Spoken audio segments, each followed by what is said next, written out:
been a while since I've filmed one of these. The eagle-eyed among you may be able to like clock on to the fact that I've just had a shower. But I'm here, so it's fine. If you hear any noises, it's because my window's open because it's boiling. And I don't know why, because it's Scotland and it really shouldn't be boiling, but it is. So why have I disappeared off the face of the earth? I had COVID, so I kind of couldn't exist very well. There's people doing roadworks outside and I actually want to slaughter them. I'm here to go through my lovely little August reads, which feel like so long ago since I read them. But it's fine, because I'm here now, and I had read 10 books in August before I landed on my deathbed, and they're some good 10 books, and we're gonna go through them. I'm only missing one of them because I've lent that to a friend and he goddamn better give it back. Yeah, you better. You know who you are. I started the month with A Court of Silver Flames by Sarah J Maas. That means I've officially read what's currently out of the ACOTAR series, which makes me feel really sad. It's all over. It took me ages to get through this, but that's because I started it whilst on holiday and I was kind of busy. So this is why I only read 10 books this month, because this boy is like a solid almost 800 pages. I think it's 750, but solid book. So good. I've kind of not written down any of my ratings, so in my mind this is a 4 stars. That's what I think it was, that's what I'm going to go with. We're going to say this was a 4-star book, because I loved the character development. I felt like it all worked. I felt like it worked.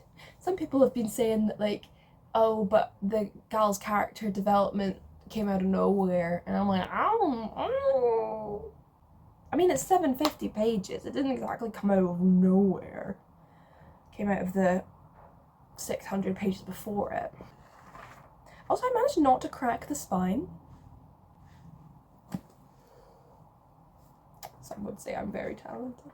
I had a good time reading this book. I liked reading about focusing on a different couple that wasn't Feyre, but I do love Feyre and I do miss Feyre.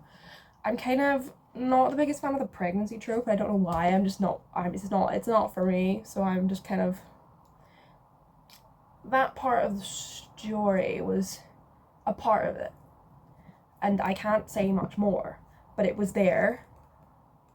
My god, it's such a long book, man. But it's so good. It's so good.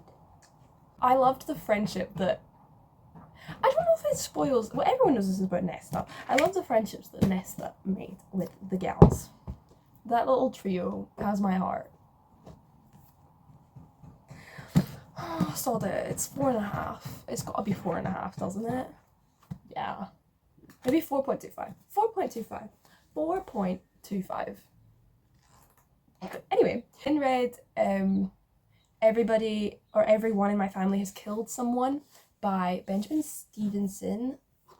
Yeah, Stevenson. That's the book that I've lent away, and that was a solid 5-star book for me. I loved that book. It was so funny. Basically, the premise of it was that this guy is from the family the Cunninghams, I think, and basically at some point every single person in that family has taken a life, either by straight up murdering someone or like an accidental death, or one of them's like a surgeon and someone died on their operating table, like stuff like that. So it's not all deliberate murders, but they go on a family holiday together and there's a murder that happens and it's kind of obvious that Cunningham's done it. It's like their MO, and it's really good. And our main guy, like, he breaks the fourth wall a lot with the like narrations, and I love it. Literally on the second page it tells you all the page numbers that someone's gonna die on, and I love that. I don't know why, I just absolutely vibe with that, because our main character's like a thriller writer, so they're basically saying how this is all cliches and, you know, avoiding cliches and stuff like that, and I absolutely vibed with it. I was highlighting away, I was like giggling to myself. It was good. It was a good time. I then read Runtime by Catherine Ryan Howard. This is my second Catherine Ryan Howard book. I read 56 Days right at the beginning of the year. But this book is so fun because it has like scripts in it. So basically, oh god, there's a lot of, what's the word? Like inception. There's a lot of inception. I think that's the word. Anyway, basically it's about this sort of group of people filming a film called Final Draft. Yeah, called Final Draft. And Final Draft, the movie, is about a girl reading a book called First Draft, and First Draft, the book, is about this girl in the woods, sort of creepy things are happening, you know, like in the story. And then basically the girl that's in the film, as she's reading the book, she's experiencing stuff in real life, and then as our main character is playing the character of that girl, the stuff starts happening to her in real life. And I loved it. You'd think it would be complicated, but you kind of, you get the idea because they split it up. So anytime it's like normal writing, it's obviously just, you know, the normal chapters, and the writing's massive, it's glorious. And then anytime it's kind of, you get parts of the final draft script, and it's just, I really like it. I really enjoyed it. I read this so fast. I don't, like, it's not my favourite thriller I've ever read, but it was a solid, like, 4.5 stars. I had a great time reading this. And also the cover is gorgeous. Technically, the next book I read is part of a series, but I read the whole series this month, so I'm gonna leave it for later. Okay, so then technically next I read was Liar Liar by MJ Ardledge. So this is the 4th book in the D.I. Helen Grace, like, series, where she's, you know, she's like a detective inspector and there's always stuff going on. This one's like Liar Liar Pants of Fire. It's like about fires that are being set and murders that are going with it. And for some reason I was reading this book and I was like, do I actually like these books? Like, this is the 4th one I've read, and I have more. But then I was reading it and I was like, do I actually like the characters? I don't think I do. I think I just like the concepts of the books, because they're all kind of named after nursery rhymes. And I love that. And I'm going to keep reading them, because they're all so floppy, man. But I'm just like, do I like the character of Helen Grace? No, I don't think I do. Do I like any of the characters? I like Charlie. I'm reading it for you, Charlie. I'm reading it for you. But I'd say it was a solid, maybe like 3.5 stars, 3.75, that kind of realm. I then read Love Theoretically by Ali Hazelwood, a good old 5-star book. And I had a great time. I literally could not put this down. I started it, I think, on like a Saturday night and then finished it before work on the Sunday, which I've never done before. And I was hooked. I was so into it. So it's basically, the premise is that we have Elsie and Jack, and they're kind of, she's up for a job interview and he's kind of like running the interview, but she's also fake dating his brother, and it kind of just goes from there. And he's kind of like, why don't you know this about my brother? And he's like being protective over his brother, and she's just like, ooh, because she can't obviously say that she's like fake dating the brother for the brother's reasons. Like, she can't tell him the brother's reasons because it's private. And I really enjoyed it. I don't know why. I don't know what about it made me not put this down, but I couldn't help it. 5 stars for me. Glorious. I got to read Book Lovers by Emily Henry, and this is my 3rd Emily Henry book, and I posted a video all about all my Emily Henry books, so you can go watch that if you want. But this is probably my least favourite of hers. In fact, it definitely was, because the other ones are all 5 stars and this one was probably like a 3.5 for me, which is fine. Like, I don't need them all to be 5 stars. This one's kind of about just Nora and Charlie. They're both editing a book together in a small town, and she's trying to live her like little small town romance vibes because she's from the big city, and her sister's like trying to help her have a small town romance thing with a checklist, and it's cute, but I feel like there's not much of a plot. Like, that's kind of it. And I know it maybe sounds like a lot, but there's not a definitive way that the plot's going. You know, they're kind of just hanging out, and then, you know, it kind of goes from there. They're kind of, I guess, kind of rivals, because I think he declined one of her books, because she's a book agent and he's an editor, and I think he declined one of her client's books. Yeah, he did at the beginning. So there's like that backstory, but so it's a little bit of an enemies to lovers kind of vibe, but it's just, I found it a bit plain compared to the other books, so it wasn't my favourite. But then the last 4 books of the month were rereading and annotating the Good Girls Guide to Murder trilogy and prequel. As you can see, I had a whale of a time.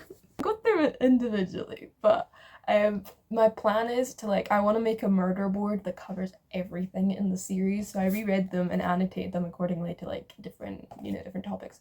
So I started with Killjoy, which is just a little prequel about Pip and her friends having a little murder mystery party, and it makes Pip come up with the idea of what to do for her EPQ. So this one's kind of not really important for the murder board, but I had to read it. I had to like join it. As you can see, there's not like much that I could annotate for this one, but solid book. In fact, I enjoyed this so much more than the first time I read it. I think originally I was like, oh, it's only like a 3.5, but now it's like a 4.5. I really enjoyed it. I read it in one sitting, outside in the sunshine. It's really short, cute little novella. Adored it. And of course had A Good Girl's Guide to Murder. Lots more annotations in this bad boy. And I will forever give this book a 5 stars. No one can ever change my mind. It's about Pip going to do her EPQ, which is kind of like essay that she has to do for school to apply for university and like a dissertation kind of thing. And she's decided to do it on a murder that it seems to be a closed case that happened in her town. But she's not entirely sure if it's accurate, so she wants to go through and see what actually happened. And she does that with the supposed murderer's brother, and you know there's like a cute little it's so good. Oh, so I've got obviously a key at the beginning for all my little annotations, and that has just been a glorious joy for me last month. Obviously I went to read Good Girl Bad Blood, continued on with the annotations. This one is after the events of the first one, obviously, and now Pip's got like a podcast where she told the story of the first book, and then one of her friend's brothers goes missing, Jamie, and she's like trying to help find him, which leads to a whole goddamn load of stuff, doesn't it? And then we have the final book, As Good as Dead, final annotations. And this time, Pip seems to be at the centre of it herself. Someone seems to be after Pip. And it's just like, I love them. I love them. They're all 5 stars. I can't not make them all 5 stars. They all have to be 5 stars. 5. All around 5 stars. I love them so much. They have just this best place in my heart. And I can't just... I was gonna make a reading vlog as I read them, but I just couldn't put any of them down. I read them all in the space of a week, which I'm so proud of, to be honest, and I will never stop loving these books, ever. So that's all the books that I read in August. A little bit less than normal, but that's so fine, like, because the books were slightly longer, and I was having a great time with my Good Girl's Guide to Murder series, so honestly, fine by me. Absolutely fine by me. I think it just felt like a good reading month. But I'm really excited for autumn, because, you know, that's the time for all the thrillers. Even though I already read thrillers all the time, but that's really not the point. But I am going to make a video about my murder board, because I have to. I can't just do that and then not show it off. I have to show it off. We all know this. We all know this. Attempt to do some kind of thumbnail thing now. Oh god. Cute. Thanks for watching, guys. I'm now going to film like a sort of autumn TBR thing, because I kind of don't have a TBR for this month, and I'm already like a third of the way through the month, so it's kind of pointless to make one anyway. I kind of don't really do TBRs anymore. I say anymore, this is like the first month that I've not done one. I just don't obey them. We're gonna find something else that's entertaining enough. But that's fine. I'm gonna go through like all the books that I feel give me fall vibes that I want to read in autumn, so enjoy that, guys. Thank you for watching. Ooh, subscribe if you want. I don't know. You do you. I don't care. Bye.